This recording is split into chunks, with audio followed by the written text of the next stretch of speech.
Hello and welcome to Varn blog. And I'm going to let Jordan introduce this panel. Today on Varn Vlog, we are joined by Dr. Kuba for a broad discursive exploration of class domination. We'll embark on an analysis from a materialist, non-dogmatic, and largely heterodox lens as we approach historical definitions of the classes and their interplay to hopefully arrive at some contemporary conclusions through conceptual synthesis. We will draw from the realms of political economy and sociology to consider historical and modern modes of production and capital accumulation, the reproduction of capitalist class relations and relations of power.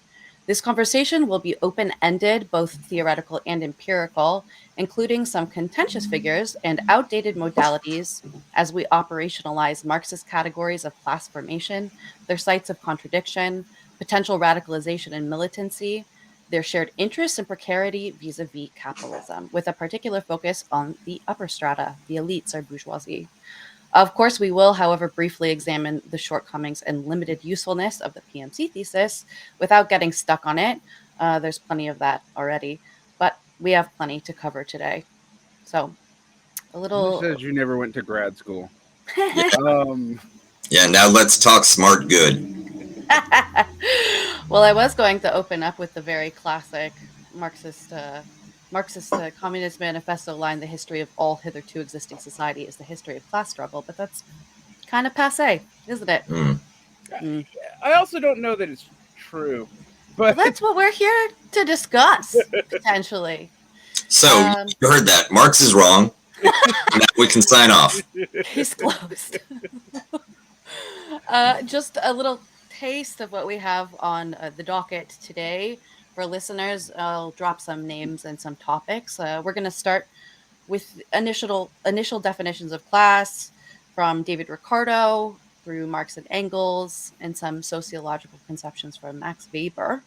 And then we'll shift our focus to the elite and to management. We're going to talk Lenin. We're going to talk Trotsky. We've got some intelligentsia and some Gramsci to sprinkle in there. We'll bring up the Italian school of elitism, which I'm sure we all wish we had attended. James Burnham, PMC via Barbara Ehrenreich and Eric Olin Wright, who have just two similar names to be on the same topic for my taste. And we'll end with some classic Americana, Michael Lind and Peter Turchin. So let's get started, guys.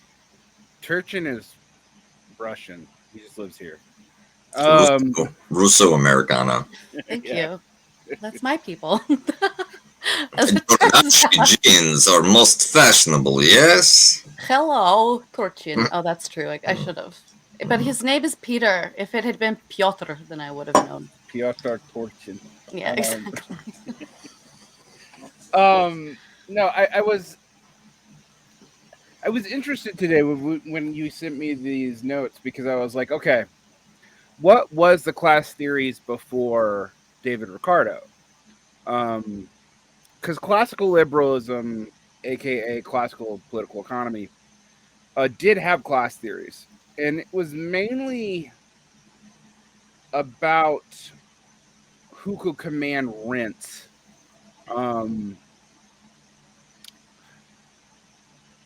Which makes sense coming out of a feudal economy because feudalism, and so much of that is a thing, is a tributary or rent-based economic system.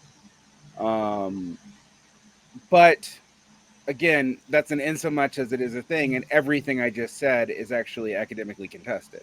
Oh, also, the conceptions of class predate feudalism, of course, Absolutely. right? You Plebeians and patricians.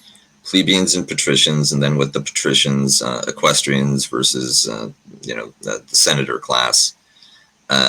You have slaves as being their own lowly social class, and the hierarchy implicit in these kinds of arrangements, visible across a very broad spectrum of classical and ancient societies. Indeed, it's harder to find the exceptional cases, although if you believe David Graeber and his posthumous book, then we could talk about Mesoamerica or the Anatolian and Indus Valley city-states that are allegedly some of the earliest discovered. But there's much more evidence for what is going to come up again in the context of Italian fascism, that class and rule by a small elite is broad to the point of being near universal in settled societies of sophistication and density. And it becomes very difficult to identify those types of more developed economic and social structures that don't have a strong hierarchical element. There's also the naturalization of class through lineage and biology, that you have certain groups that are slotted into position and then reproduce themselves literally through reproduction. The descendants of those originally taking that role are then doomed to carry it out in perpetuity. The caste system across the Indian subcontinent being possibly the most well-known and largest scale such example. It also brings to mind, even Proto-Indo-European concepts where we had a farming class, you had the military class, and also priests, who we have to imagine were also a hereditary class. Not much mobilization can happen between classes in those cases. Well, and that brings up an interesting point, right? If the relationship between social groups is functional and horizontal, so you have a division of labor but not hierarchy, then are we still talking about classes? That's actually an open question. Yeah. I think that hierarchy, from my perspective and the way that I think of class, is an essential component. It's actually much more unusual to find that type of functional differentiation with the same barriers to movement that we associate with class. It does occur, but it's relatively unusual. And even if class arrangements begin as practical, functional divisions of labor, they tend to result in one particular group accumulating coercive power over the others and establishing themselves as a ruling class. Right. Yeah. We're jumping ahead, but that's like the premise of Italian elite school is basically this: that natural divisions occur between people, competition between sectors eventually leads to skills hoarding and status hoarding. Skills hoarding actually becomes important and establishes an oligarchy even within a class, which is another thing that kind of makes their theory a little bit, because they have nested class theories. It's not just that you have divisions between classes. You have divisions within classes, and you have these nested elites. One of the things that's interesting, to go back to your bring up of Graeber, is, I've gone through a lot of the David Graeber stuff. I feel uncomfortable talking about the class relationships of the Indus Valley because I don't think we know. But one of the things I can say pretty confidently is it's interesting that he actually doesn't want to deal with hunter-gatherers, because they actually do fit patterns of class of society, particularly when you talk about immediate return or low return hunter-gatherers. Our hunter-gatherers where surplus is offset with certain religious rituals. We have evidence of relatively classless societies that there are leader bands and whatnot, but those people are not in positions that are inheritable, and they are fungible and fluid.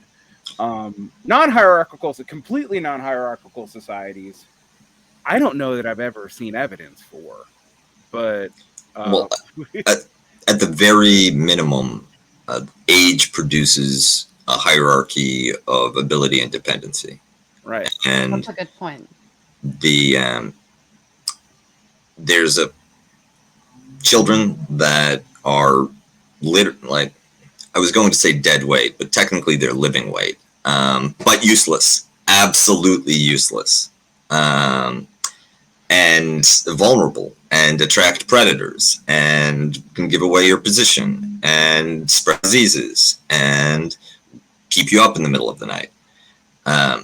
But they need to be taken care of, because that's your only future supply of working age adults. And then there's people who pass the working age and through infirmity, injury, or sickness can no longer provide, and again become dependent on the group. And that differentiation can't help but take on a normative value, right? It's easy to put aside certain characteristics, say that physical strength, right? Like, they're strong. Even if you're not the strongest person, there are ways in which you are equal to the strongest person. And so that shouldn't be the basis for some kind of hierarchy. But productive versus unproductive, under conditions where you're really at the margins, you're the margin of error is desperately thin between survival and extinction for the entire group. That's something that can't be ignored. I feel as a woman, I have to throw in the hierarchy of patriarchy is at least somewhat built on strength relative of men to women being a deciding factor. Except you don't really see it that much in hunter-gatherer societies that are immediately returned. Yeah. And even more important than strength is the pregnancy period. Right. Sure. Because it doesn't matter how relatively weak a man is and how relatively strong a woman is during 4 to 5 months of that period, the disadvantage is entirely on one gender. Well, so when we think when we think about the development of like gender hierarchies, for example, we could talk like we're in deep history right now, but sure. If you look at, say, immediate return hunter-gatherers, some of them are gender egalitarian and some of them are not. And there's actually not consistent traits for me to generalize about material conditions to generate that. The things that we can tell a little bit is whose tribe do you live with when you get married or when you partner up? Because marriage is not even a concept in all these societies. Sure. But does the woman and child rearing partnership go to the male line or the female line? And that has actually huge significance. Not because of, so basically what it is, in very base terms, is your brothers will beat up your husband if he abuses you, but his brothers won't. Interesting. Like that basic. Yeah. But yeah, I mean, so that actually has a huge influence on like what we see on like interpersonal gender-based violence. Now, under modern conceptions of gender egalitarianism, that still probably makes people uncomfortable. Because it is sort of based off this idea of kinship ties tying all this together.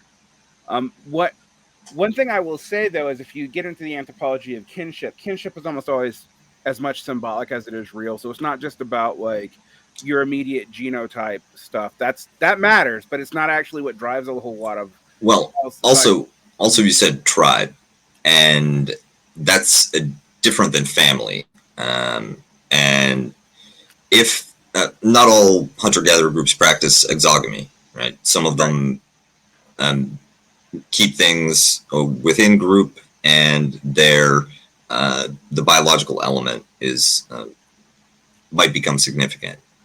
There's a difference between people who are literally your siblings versus those that aren't. But when you endogamous groups, however, tend to die out over time. For Yes. obvious reasons. But and first, they got really interesting facial features. and exogamous groups, it matters who goes and who stays.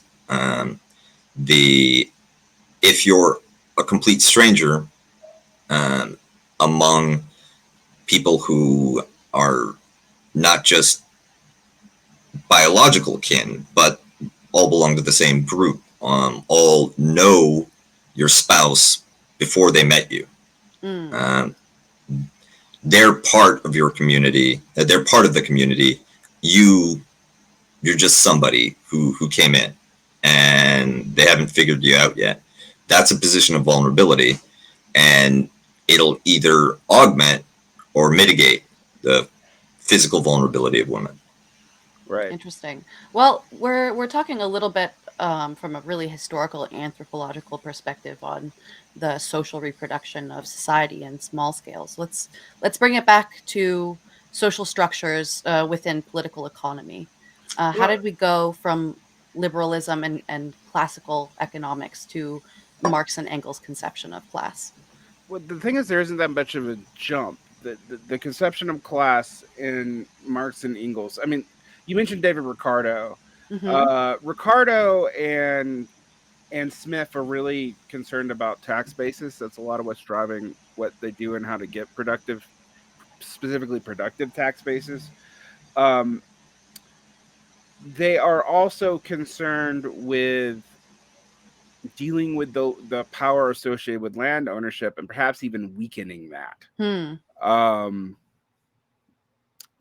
Why would they want to weaken it? Well, that's because they saw like the landlords and rentiers as primarily parasitic. Now, whether or not that's actually true seems to actually be a bigger question in anthropology that I've read recently than I thought. I thought that was generally accepted. It seems like now there's some complications to that. And by complications, I mean that like it seems like a large part of quote feudal political economy actually wasn't as based on rents as we think. Interesting. Well, there was a shift to tolls, right? As trade increased and also the control of fairs and marketplaces, and that creates an interest for landlords to ensure that roads pass through the territory they control, and incentivizes them to organize and arrange markets. Both of those things can, under the right circumstances, actually substantially benefit the rural population. Right. Interesting. I was going to ask a question about the parasitic nature of rentier class. Is this because they're seen as needing the state basically and no, not legal even. structures? I mean, they literally need violence. Okay.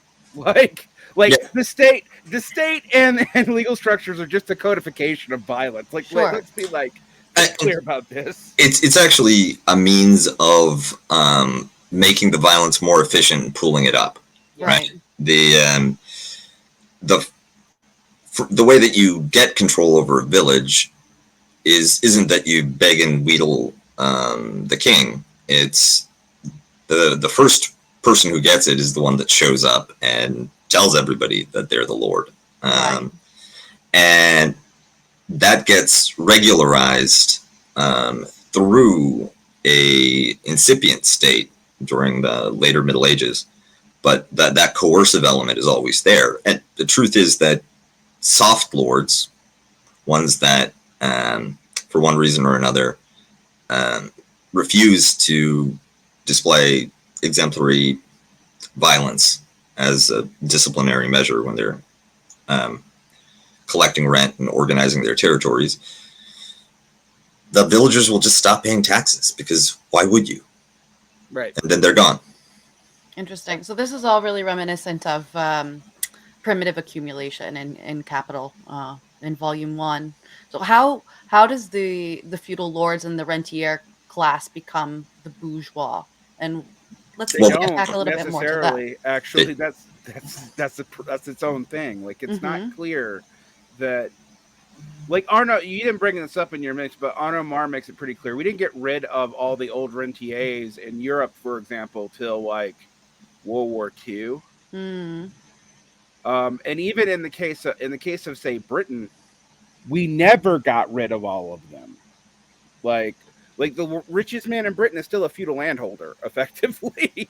So, and the Brits are actually, they will, if you read nationalist accounts of British history, they'll credit the rise of the British Empire partly to the revolving door between feudal landholding classes and the incipient bourgeoisie, and through the category of landed gentry, where you don't have the same antagonism between the rising bourgeoisie and the feudal class as you did in France or other parts of Europe. That is a major distinction in the British case, and serves to really extend the lifespan of what is actually kind of inbred and parasitic type of ruling class. Indeed. I mean, one thing we can say pretty clearly about this, I think, is that the transition from aristocratic, like feudal and early modern systems. I mean, the other thing is capitalism wasn't the only attempt at a different early modern system. Spanish and French absolutism are also attempts to like manage this economy. Oriental despotism. That's another one, which we have now renamed. Samira means tributary modes of production. My issue with tributary modes of production is it applies to like everything before capitalism. Well, I think that there's a couple of things that I want to flag before we move on. One is the important role of interstate competition in patterning the mode of class rule. So if you have some kind of competitive pressure on ruling elites, then you have not just an incentive to build roads, build bridges so you can charge people tolls, build marketplaces so that you can tax commerce, but a need to do it. Because if you don't, then that's an opportunity that could be taken by your neighbor, and you need to hoard as many resources as possible because you'll end up in a competitive, violent competition with somebody soon enough.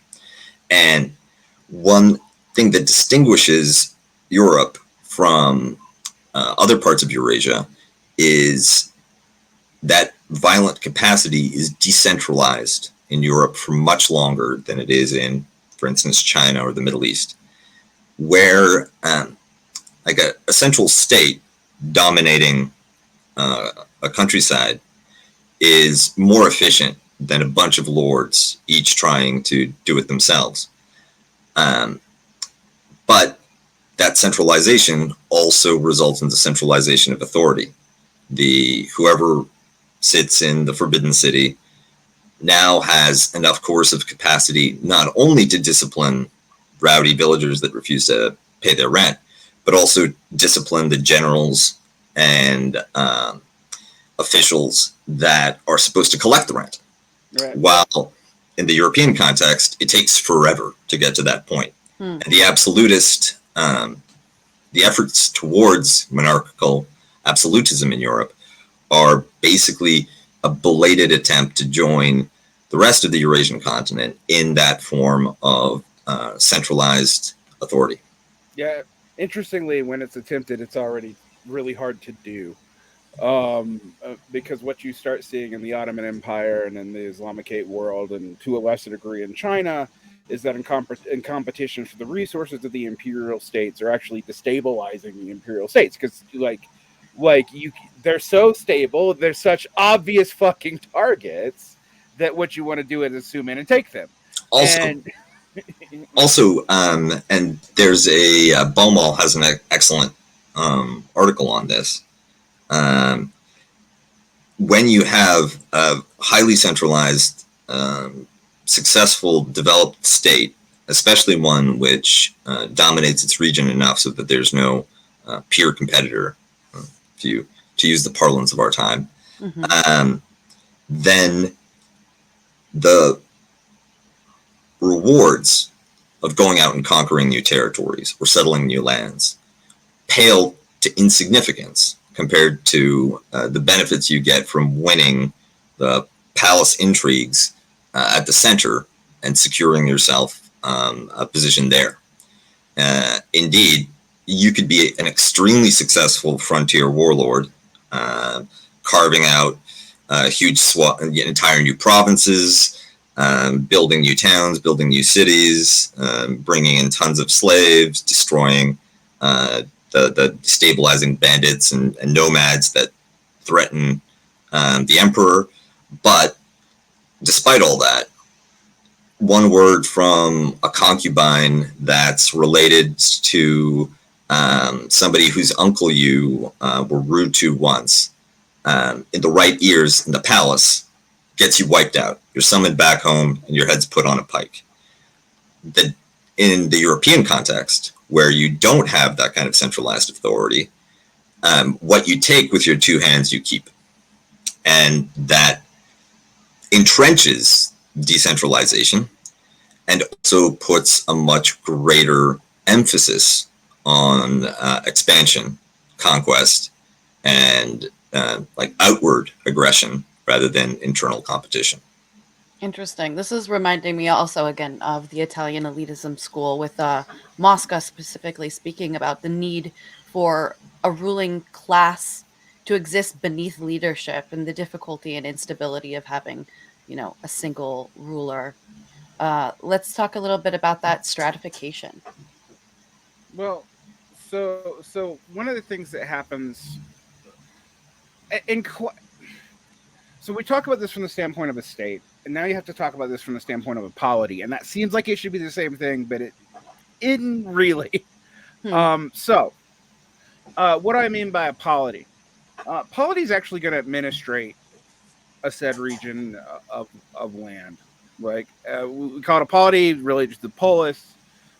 There's many ways to administrate it, even within, say, these state apparatuses. For example, there's no way the emperor of even, say, the Ottomans actually controls the day-to-day administration of every satrap and urban population within its system. It has to have an administrative capacity. Now, when we were talking about early class societies, you don't really have that. Like, even if you have like caste divisions, you don't really have, before the advent of like strong states, and these are not nation states either, so that also needs to be taken in consideration. Sure. Before the advent of these strong states, and a lot of these societies, what you have is like basically peer-to-peer competition, and you're limited between your caste groups. So like warrior castes are always kind of dominate and try to establish a state, more or less. Priest castes are trying to regulate that. That's what they do. Farmer class, well, sucks to be them. But the more complex the polity becomes, the more of a need you have for administrators. Absolutely. Like, so in these, like, if you like talk about, like, say, the Eastern Roman Empire, Byzantium, are by the time you get to the Second Caliphate in the Islamicate world, are any of the non-wartime Chinese imperial bureaucracies. The reason why the palace intrigue and stuff becomes so important, but also the reason why the system even exists and why you have these highly stratified social categories, is you do need people to basically run shit, because the emperor really doesn't deal with that. And there are different ways to organize that. Well, I think I think at this point we're starting to touch on Weber, where the essence of a state or a polity. And his terminology doesn't include that distinction, is that it's a region where there's a monopoly on the legitimate use of coercion as exercised through an administrative staff. Right. And everybody neglects that second part, but it is absolutely crucial. And one major distinction between the Asian and Near Eastern forms of absolutism and European feudalism is that the ruling class is not composed of aristocrats that have some claim of their own to the soil they manage, but it's a service class that is at the disposal of the emperor, and he may elevate or dismiss them at will. And their position is not justified through lineage or distinction. Or even property ownership. That is entirely secondary to what good they do for the monarch, whether it's personal service, right? Like if you can just make the emperor laugh, that might be enough. But in many cases, you have to go through a qualification, an education aimed at creating you as an administrator with a skill set that includes literacy, numeracy, and a certain amount of technical savvy. And this is required even under conditions of peacetime. So you end up with a ruling class which is very different in terms of its orientation and its origins and its level of security compared to landed aristocrats in Europe. Right. This is interesting because, I don't get to talk about Fukuyama much, but the Fukuyama books that actually touch on this are not the books everybody reads. They are The Origins of Political Order and The Origins of Political Decay, which are about the way these sorts of relationships work. One of the things he points out about Europe that makes it so hard for this administrative class to happen, and specifically in the Western end of Europe, because Eastern Europe has a different religious structure, is that there are two separate forms of this in European society. One is a priestly class that is not loyal to the state necessarily. Sometimes it is, sometimes it isn't, and that's all based off of the kind of political authority vested in the papacy. And then conversely, you have a lot of this administrative authority basically put in the hands of warlords. So that tension for most of European history is why it's both expansionist, but constantly just failing and squabbling and also getting in trouble by betraying other states. I mean, we don't talk about this very much, but this is part of what drives the attempt to capture Constantinople during the Second and Third Crusades and stuff like that. So when you look at this early period, and Weber's interesting because it's really one of the things you'll notice about this period of late 19th, early 20th century class theorists is they're trying to explain what they think is missing from the Marxist account, because they think, in Weber's case and the Italian elite school, ironically, they think the economic focus of Marxism from its classical political economy misses a whole lot of the dynamics of state and class development. That basically, Marx never even really gets to what his theory of the state is. Originally, that's part of, according to Hal Draper anyway, and I haven't seen this contradicted by new Marx lecture people, the point of capital initially was to eventually to get to how bourgeois state relations developed. You will notice, if you've ever read Capital, you don't get to that. No. And in fact, like you get hints of a state development theory in Marx, like when he talks about Bonapartism or he talks about France, but it's largely not there. Like the state is seen as an auxiliary to the economic development, which in some ways is fine, but that leads to Marxists kind of seeing it as Epiphenomenal. yeah, it's epiphenomenal. It's not driving the economic development. So, for example, even though if you read Capital Volume 1, you'll know that Marx is fully aware of the enclosures and the political violence associated with that. But when he draws out his critique of Smith, he doesn't use any of that.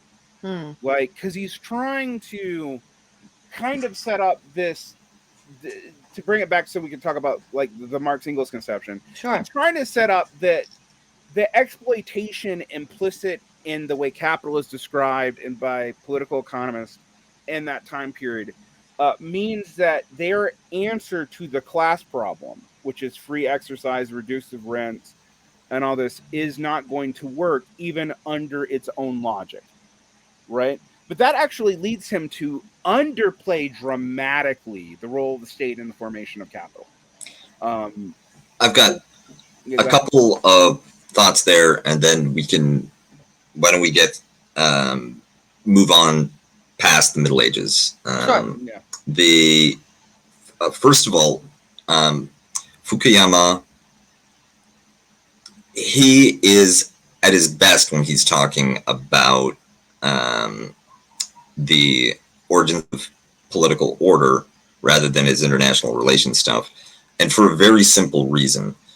Unlike the narrow liberal libertarian thinking of a lot of American political scientists and political theorists, which has a binary view of society, citizens and the state, he is willing to postulate that there might be a third category. And I remember in one schema he called it king, baron, subjects. And that middle layer, which libertarians would fold into the people, is absolutely crucial, because there you have the dynamic of political contestation coming out, where you have a mass that can either side with lords or with the king,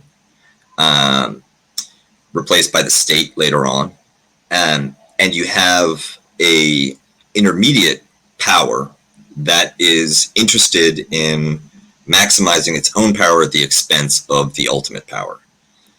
That produces a tension within the elite between the centralizing forces of a monarch and the landholding aristocracy.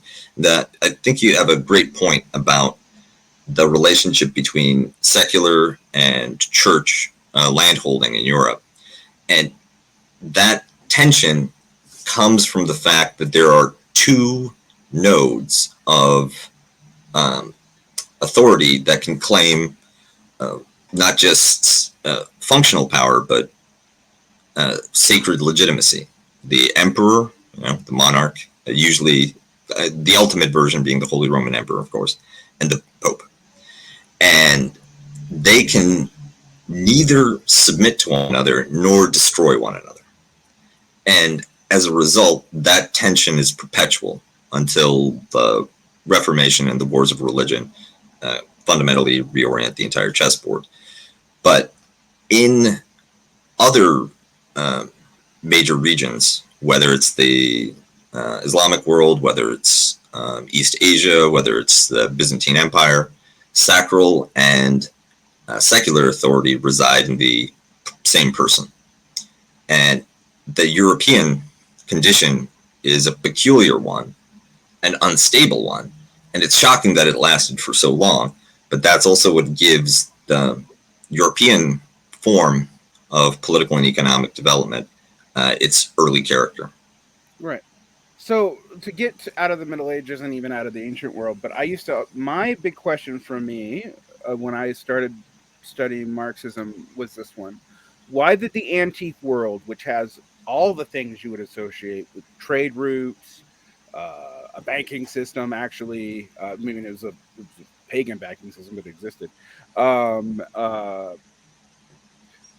manumission of slaves. Why did it not develop into something like mercantile capital? Right? Why didn't that happen? And there's two things. One is actually the imperial forms that we were talking about for a long time were just really fucking stable.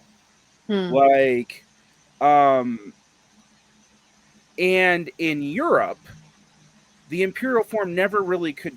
I mean, in Europe, when we're bracketing out the Eastern Roman Empire, the Byzantines, you don't have a power that can ever solidify like that. You have contestations of power the entire time.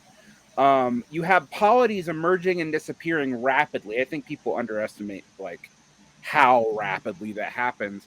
And basically, you have an establishment of a state in France, an establishment of a state of England, and then an establishment of a state in Spain, which is unified around the Reconquista, which is actually kind of specific there too.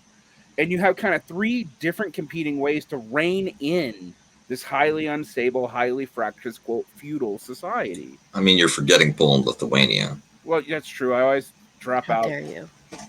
the East because I don't really consider it European, but no one else does either. There's, although with the distinction that you drew before, right? The religious difference and the tendency towards centralization of authority and absolutism. Poland, Lithuania is absolutely not Eastern. Oh, that's true, actually. By religion, highly decentralized aristocratic system. Yeah, you don't have a national Orthodox Church tied to a king. So. Yeah, and also we don't have an absolutist monarchy. We have an elected monarchy. You know, how you like them apples? Well, I mean, yeah. It's before it was cool. Yeah. How'd that work out for you guys? Terribly, catastrophically. I do not recommend it. I strongly discourage anyone from pursuing that experiment. Yeah, I was about to say, elected monarchies also were a thing in the Celtic regions of Europe too, and they don't tend to go well. Because basically you do have a little bit of democracy, but once you have a ruler, they're the fucking ruler. So like, it's highly destabilizing. Well, let's get into that instability a little bit more. Yeah. Oh, okay. No, and the Holy Roman Empire, you have a similar problem, actually. Your emperor is elected by the princes. By the electors. Yeah, by the electors, you know, who are have their own interests, and yeah, exactly. It's also, yeah, elected monarchy. Just don't do it. But what we're talking about too, to tie it back to something else that you said about the critiques leveled at Marx for an excessively economy-driven materialist account of early state formation and development. I think that there's something to that, right? The progressive telos within Marxism of a move from one means of production to another more efficient means of production over time, and the change of political structures and culture, right? This base creates superstructure logic implies that the real story is at the point of the generation of material wealth and its control, its exploitation. But when you look at the behavior of political figures in Europe specifically, that is not a primary discriminator in terms of determining success at the competition that matters, which is competition for office, for power, for social status, for recognition from other aristocrats, for loyalty from your underlings, terror from your enemies. That competition is decoupled from the development of productive capacity, or even the accumulation of productive capacity, for a very long time. Yeah. It's, in fact, the shift in that direction, which accelerates the instability in Europe, and begins to create the opportunity for the bourgeoisie to emerge as a class of wolves and not intermediate sheep, right? Prior to precocious capitalism, merchants, bankers, etc., they existed at the sufferance of warlords, and ultimately they would be fattened, and when necessary, they would be sheared. It was considered to be a very bad business to go into sovereign lending, because if the king doesn't feel like paying, that's it. That's Well, that kind of sounds like a proto fear of proletarianization in different terms. Well, why would they be afraid of proletarianization? Because the masses are already impoverished in the system, and like proletarian. Let's be clear on what it means. It means propertyless, of Yes. which under a feudal system, all non-lords are. Like, your little hoard of gold, even if you're the Fuggers, is just some emperor's piggy bank until you can launder it into a title and land. Right. So land and land power are the most productive forms of. Productive, secure. Yeah. Yes. Yeah. So in all these systems, really, land power is important, and one of the innovations of Europe, and this is why, like, there's in some ways in which Marxism is necessarily Eurocentric, and that is because capitalism happens in Europe. It doesn't happen everywhere else. Now, one of the other fair critiques of Marx, and I know I can feel the my platypus frenemies. You can feel their webbed fingers at the gang here. Yeah. But that I'll say that is probably an interesting problem, is that it is the instability of Europe and these attempts to stabilize it after the wars of religion in specific that kind of seems to be what sets this off.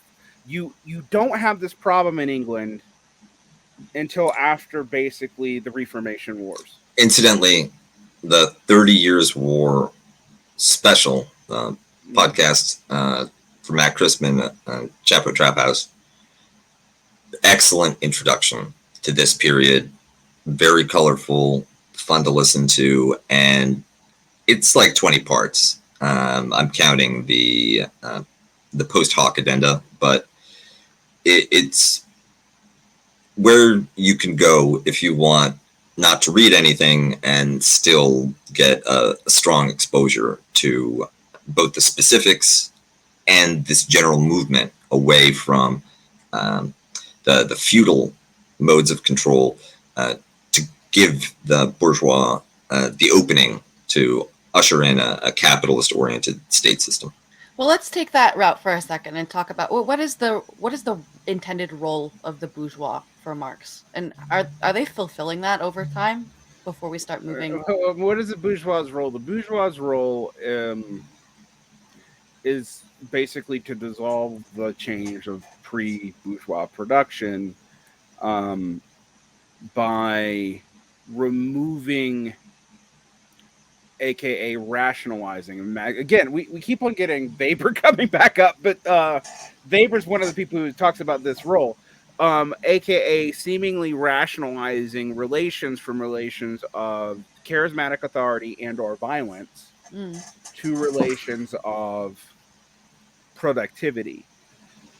This is picked up by later Marxist schools, and it does. I mean, like, one of the things that's interesting about this is it does explain certain developments. Like, one question that I always had is why England and not Spain? Spain had a larger empire. It was technically richer. It grew that empire way faster. I mean, like think about the fact that, like, you have this little bitty chunk of Castile and, like, the 14th century, and by the end of the 15th century, you have the largest empire on Earth, I believe. I mean, it's bigger than the Mongol Empire. Wow. It is not. It is not. No, nothing is bigger than the Mongol Empire. Okay. Well said. So New Spain's claims are huge, though, and now whether or not they could actually enforce those claims is like when we talk about if Mexico really did control all the way up to the north, through Vancouver. Like, the answer is not really, but they claimed it, right? And one of the explanations that Marxists will tend to give, and this does some credence to the Marxist argument, is that English forms of political economy that emerge after the Protestant Reformation were really interested in increasing extraction. One of the reasons given for later, this is not given by Marx or Engels, but is that they're on an island and they have to. Okay.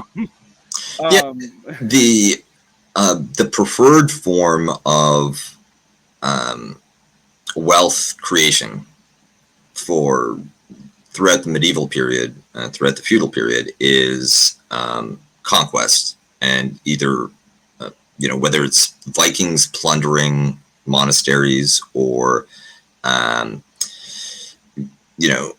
groups of the German warlords coming in to enslave the Eastern Slavs and sell them in Venice.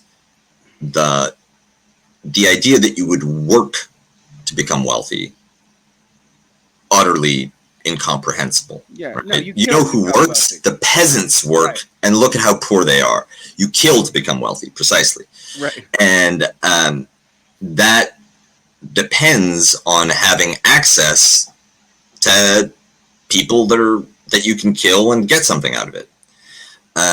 The British or the English, they don't start out in that position.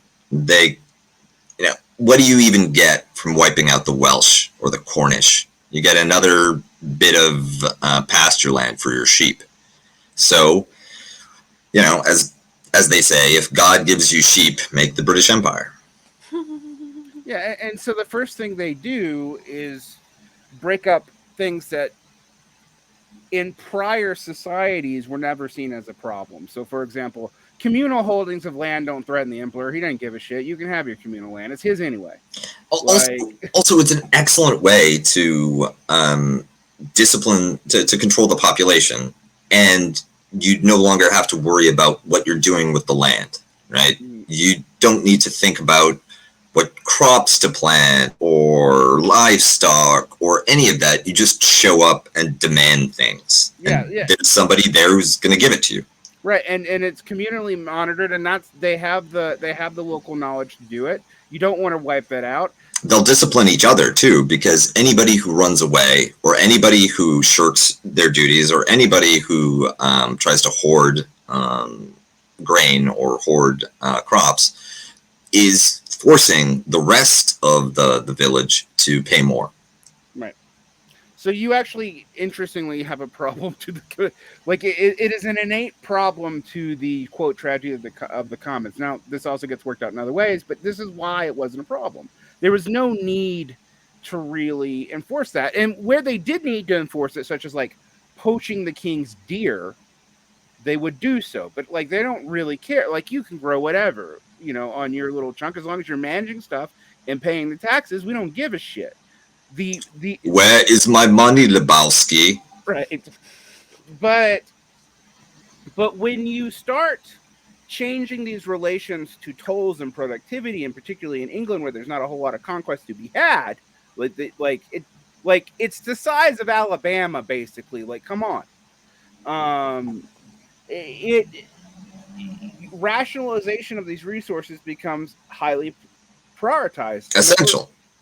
And the first rationalization is getting rid of the commons. The other reason you want to get rid of the commons, however, from the standpoint of what we might call the lower lords, are the proto-bourgeoisie. And we were talking about the English gentry situation. Remember, they're saying this is part of the stability. Well, this is also why this happens. Is if we break up the commons, we're also breaking up a mass that is dependent on the king and not us. So in this competition between the absolutism of the king and these lords who are subject to them, one way to stabilize that is actually to break up the peasantry, because who does the king appeal to when the lords get out of hand? He allows a peasant revolt to happen. Well, I was going to ask exactly during this period of time when we're starting to see the expropriation of common lands into private property, who has a monopoly on the use of power? And what does that do with Nobody with class really does. stability? That's another problem. Is like there's a church, like if you even look at who has the right to print money and who has a right to run a court. Those are usually two things where you can go, okay, who has Mint power? money. Yeah, mint money and run a court. Mm-hmm. Well, in this time period, a bunch of people claim it, and you actually have two completely separate court systems, right? It's not like, say, in the Islamicate world where, yes, there is a legal system independent of the monarch. You have the system of Sharia, and there's these schools of interpretation. But they all recognize and view themselves as subordinate to a legitimate caliphate. That's not the case, really, in Europe. And then what happens... Give unto Caesar. Right. Well, also, there is a system of law that gets regularized in the UK through precedent, and this very complicated, weird, and old-timey thing with like sheriffs, courts of assizes, and everything. And it emerges because a lot of disputes are between people of equal class, right? Two lords arguing over land, most common thing in the world, or two commoners, but it's a town or something, and they have some free. Well, this is another question that gets settled by the courts, right? Like, how do we know who owns land? All of these questions, and as long as it's operating locally, then it can develop on its own.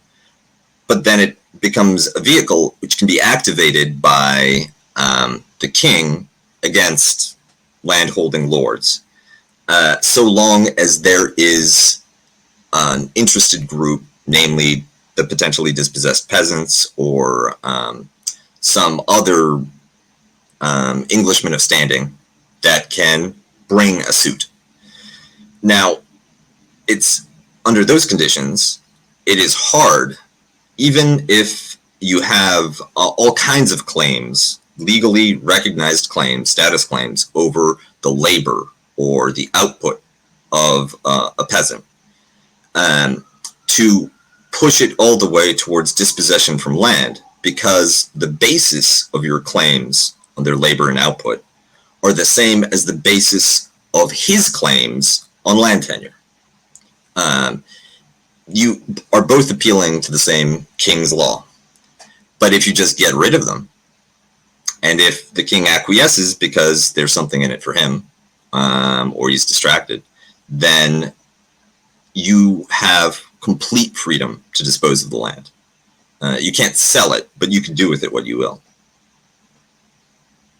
And so when you have limited land resources like this, and you have this kind of tension, also we have to remind ourselves, like, the Highlands and the places where we see this happen later are also places that are like not super productive initially. Like, it's hard to grow food in fucking northern Scotland. Like, well, they were using them eventually more as like sheep runs, right? Right. And then hunting grounds. So you have this move here by these initially, interestingly, by the king, because what the king does is get rid of one separate power base in England, which is like we basically secularize the church by making it completely subordinate to the king. But we're doing it so late in a different tradition than what happened in Eastern Europe, or in like Christian Asia, that this creates a whole other set of problems. Like, so you have the rationalization of the lands. The king takes all the fucking monasteries. You end church privilege over labor, which means they can't command the serfs to do a certain amount of work per year. And then add to that plagues in the reduction of the labor force. You have to be efficient, right? This is what drives that initial thing, where you're investing not into weapons. All right. So this is one of the things that's interesting. So in Spain, what do people invest in? They invest in the bigger and better guns. Also art. Yeah, art, architecture, whatever. Churches. Right. Mucho churcho. So you invest in what is effectively either ideational stability, aka art, churches, public benefits, stuff like that, or you invest in better weapons of war. But the English, interestingly, they do invest in better weapons of war. That's absolutely true. But they first have to like deal with this issue of their own economy, and they do it at the expense of the peasantry, obviously. Also, the weapons of war in which they invest, since it's an island, is a Royal Navy. And unlike armor, swords, right, the even cannons, those ships are dual purpose. You don't just have to use them for war. You can benefit, you can take advantage of them. They can bring you a profit, even in peacetime. Right. So they're useful, not just for extraction and domination, but also for exploitation through trade. And so you see this focus on trade really start to happen in England. This is also kind of why you see it in the Italian city-states, because they're trading between different... And the Dutch Republic. Right. Everything that we're talking about applies a fortiori to the Dutch provinces. Their problem is just mass.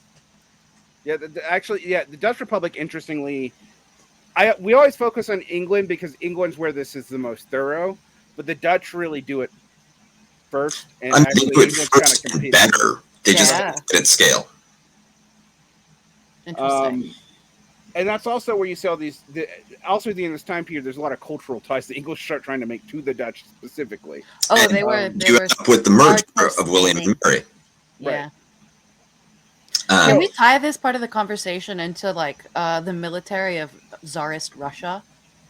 Well, the thing is, the Tsarist Russian military is a completely different beast of another color. Yes. Yeah, it's entirely like. So why don't we do this? Let's talk about class in early through 19th century capitalism, the kind of Marxian productive European vision, and then pivot to Russia and elsewhere, which has different class dynamics, partly as a result of a different tradition and a different challenge, which is dealing with the competitive threat posed by the English, the Dutch. Everybody gets to capitalism first. Thank you. Yes, please. Okay. Varn? Well, I mean, one of the things that you can say, and I think this is a fair point about Marx, and I think this is something that, like, again, our frenemies over at the Platypus Affiliated Society would actually say is a virtue, but that Marx's class analysis really is kind of the class analysis of the development of capital out of England and the Dutch Republic and into Greater Germany, France, and these former places that have attempted this absolutist answer to the same problem, which was basically, okay, we're gonna model ourselves on this imperial model, but not on the imperial model as understood by the weird Charlemagnean multi-power-based system of the Merovingians. Weird quasi-tribal confederate empire. Like, we're going to consolidate it all. We're going to centralize authority in a key figure. A multitude of rulers is a good thing. Let there be one leader, one king. And so you see this in France. You see the consolidation of France into a nation, basically one of the first nation states. Really. So then that's a tough competition between France and England. Interestingly, you have a revolution in both periods, and this is where Marx really gets interested. Mm-hmm. So we talked about the beginning of this process, which is basically the emergence of these lords. Well, the lords eventually, basically, in allegiance with these small, the beginnings of major traders that we're talking about developing out of this mercantile, this kind of sea-based expansionist trading empire. Mm-hmm. That is a very nascent empire at this point, right? Like it's barely an empire. But what you have come to head is that the smaller lords and the and these merchants fear that if you have like a Catholic monarch, they're going to lose this kind of religious prerogative, and they're going to have to answer back to Europe. So that's one problem. And the other problem that they fear is like the centralization of the government again in a way that really would strengthen the English crown and make it a lot more like, say, what the French crown is trying to do. This is specifically the English case. Right, and specifically the English case. Right. So these there's a weird coalition of like basically proto-socialist peasants, the bourgeois, and smaller lords to overthrow and behead the king. And it's expressed in a religious idiom that sacralizes that mission. Right. And undermines the moral, ideological constraints that establish stability and security, that created the idea of what peacetime looks like under a most Catholic king. And that creates the intellectual opening, the space for the imagination to even consider a revolution, as opposed to just, we don't like this guy, let's bring in his cousin, which is what happens elsewhere. Right. I mean, and this actually does kind of take a different stance. Like the early Enlightenment thinkers in France, for example, do not think of getting rid of the kingship, even though they would purge the world of the clergy and a lot of the nobility. They weren't like Voltaire's not arguing that you need to get rid of the king. That takes a very different turn in England. Now it doesn't last because the instability of this period is kind of paramount. But when the king comes back and is established at the behest of Parliament, which is a coalition, basically, of these common mercantile figures, the House of Commons, and the Lords, But generally speaking, the smaller lords, the ultra Protestant lords, and the lords furthest from the court, because those people sided with King James, right, and King Charles, sorry, and were wiped out or emigrated to the colonies largely. And the irony is that the Restoration brings back the English monarchy, but it brings back a monarchy that's, especially after the Glorious Revolution, something that Voltaire would happily sign on to. The king is just essentially a figurehead and an arbiter for a system where power is concentrated in Parliament, politically, and in the hands of that rising bourgeois class, which through the gentry cements its alliance with the aristocrats that backed it initially.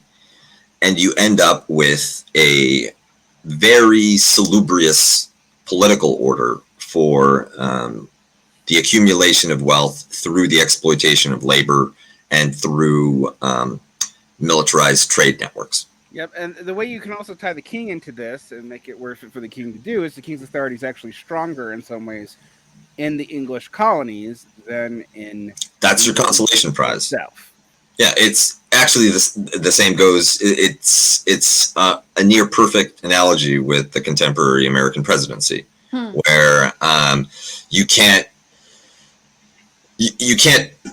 change a traffic light in New York, but you can torture 200,000 Muslims to death. Yeah, wonderful. So we instead of just consolation prize. Oh, God. Now, instead of just shuffling around hereditary ruling class, what we have is actual competition for elite ruling in a bourgeois revolution. Well, what happens to the elite in England is interesting. It's very interesting, but it's distinctive in a way that that doesn't make it a perfect stand-in for the process in general. Yeah, this is the irony of Marx in some ways, because Marx is describing conditions of economics that is coming out of England, but his political models are coming out of post-monarchical France. And so the landed gentry are under constant money pressure. They don't really know what to do about it, because you can't shake down merchants anymore, right? The protections around private property, even for commoners, have become strict enough, and the limitations on things like tolls and what you can do about that really limits the ability to coerce your way to a balanced budget. And you also just can't stiff people anymore, right? You can have creditors, even dirty plebes, that can take you to court, and you can go bankrupt. So there's money pressure that is turning the aristocrats, who have power and status, but not necessarily money, towards capitalism. And similarly, there's an opening for the status-seeking merchant class to take the wealth that they have and convert it into influence and entree into the elite. That results in a much less antagonistic relationship between the bourgeois and the feudal aristocracy than you have anywhere else in Europe. Now we have to shift, however, to what this does in France, because in France this is actually in some ways more explosive. Partly because, and I mean, interestingly, not to give the English nationalist credits, but because there is no real landed gentry, you can't really go back between being a feudal landholder and being bourgeois in and this is France. In France as you can in England. Like, it's just not, it's legally not as viable. It's a one-way ticket, and the landholders, remember the French Revolution was triggered by the Estates General, and the sclerosis of the Estates General, largely brought on by the fact that the representatives of the aristocracy, 1% of the population, 2 maybe, but a tiny, tiny sliver, excluding the bourgeois, insisting on their exemption from any kind of taxation. So that old aristocratic ability to use status and coercion to secure their material interests, regardless of the productive, underlying productive capacity of the country, that is preserved in France and leads to that antagonism. It's no longer merchants and lords versus apostate king. It is merchants desperately trying to break down the first aristocratic, but later aristocratic and monarchic limitations on their variability to secure their property and avoid being subject to the same kind of coercive force that they see deployed against peasants all the time. I think this is super important, because when you see this, you can start saying why this goes differently in France. One, France has an empire, just like England does, but it kind of is not late to the game, but it's later. Also, it's an empire of viceroys. It's not an empire of colonists. Where are they? That's my question. Quebec. Where else? They're in the Americas. Scotia, Louisiana, It's in the Americas. Saint Domingue. Okay. No, they have possessions in Africa as well. Okay. They haven't reached Asia, but at this period, before the French Revolution, in the 7 Years' War, for instance, there were one front was in India.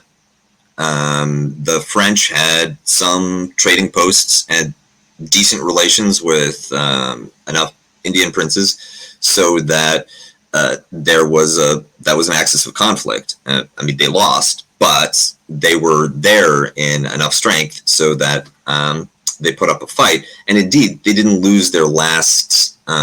When did they lose Pondicherry?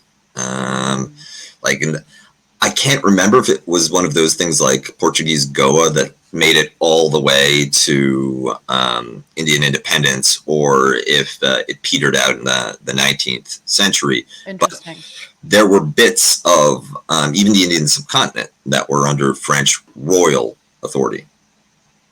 So when you see this, I think it becomes pretty clear that you have this, this empire that in both these cases are developing out of this problem in Europe. You have this attempt to establish a kingly prerogative, but the kingly prerogative in France is so absolute that it's still a barrier to the bourgeoisie in a way that it's kind of not in England.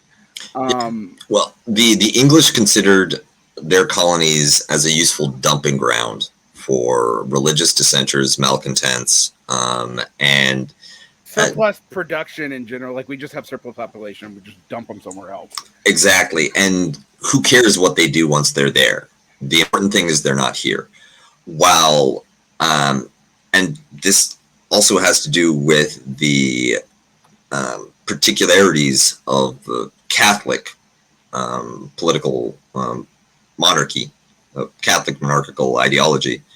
The justification is a religious one that gets them in there early. We have the records, and they really, really wanted to find gold, but they also couldn't shut up about Jesus.